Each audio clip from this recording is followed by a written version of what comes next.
সুপ্রিয় শিক্ষার্থীরা, আশা করি সবাই ভালো আছো। আজকে তোমাদের নতুন আরেকটি ক্লাস নিয়ে হাজির হয়েছি।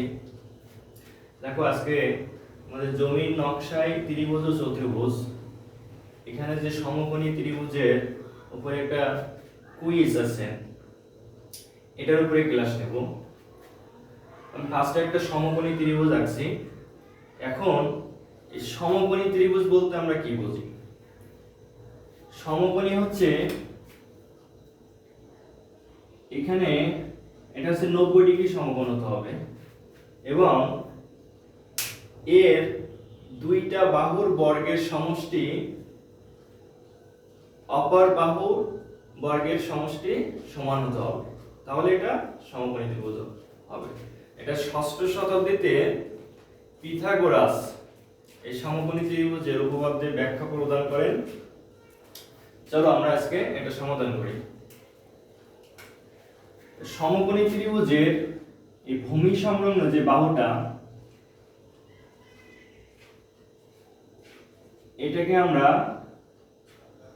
ধরো বি ধরি। আচ্ছা, এটাকে ধরি লম্ব,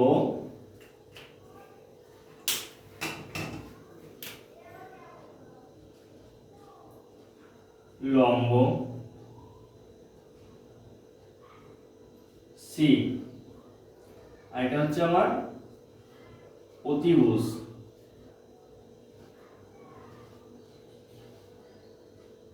এটা হচ্ছে এ। তাহলে আমরা কি পেলাম? ভূমি, লম্ব আর অতিভুজ। তাহলে সমকোণী ত্রিভুজের একটি কোণ বলছে, এখানে একটি কোণ এ কোণ, এখানে যে কোণটা উৎপন্ন হয়েছে এটা কি 90 ডিগ্রি সমকোণ।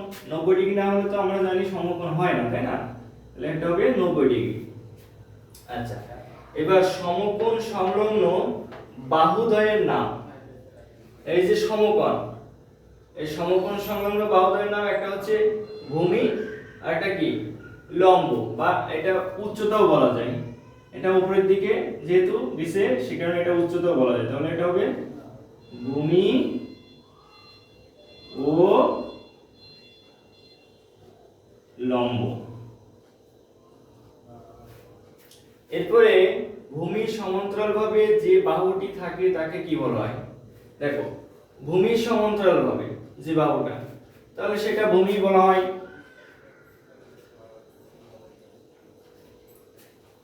সমকোণের বিপরীত বাহুটিকে কি বলা হয়? এই যে সমকোণ, এই সমকোণের বিপরীত বাহু কোনটা? এইটা, এই যে বিসি, তাহলে এটাকে কি বলা হয়? অতিভুজ।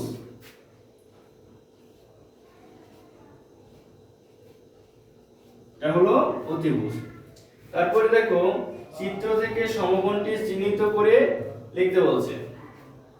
চিত্র থেকে সমকোণ কোনটা? আমার এইটা তো, তাহলে এ কোণ, এই কোণটা হচ্ছে আমার কি সমকোণ। ব্যাস, লাস্টের সূত্রের সাহায্যে প্রদত্ত ত্রিভুজের ক্ষেত্রফল। আমরা জানি ত্রিভুজের ক্ষেত্রফল সমান কি হাফ ইনটু ভূমি গুণ উচ্চতা। তা ভূমি হচ্ছে আমার বি আর উচ্চতা কত? সি। হাফ ইনটু ভূমি গুণ উচ্চতা, ভূমি হচ্ছে বি, উচ্চতা হচ্ছে সি। আশা করি তোমরা অঙ্কটি বুঝতে পারছো। সবাই ভালো থাকবে। আজকে এই পর্যন্ত।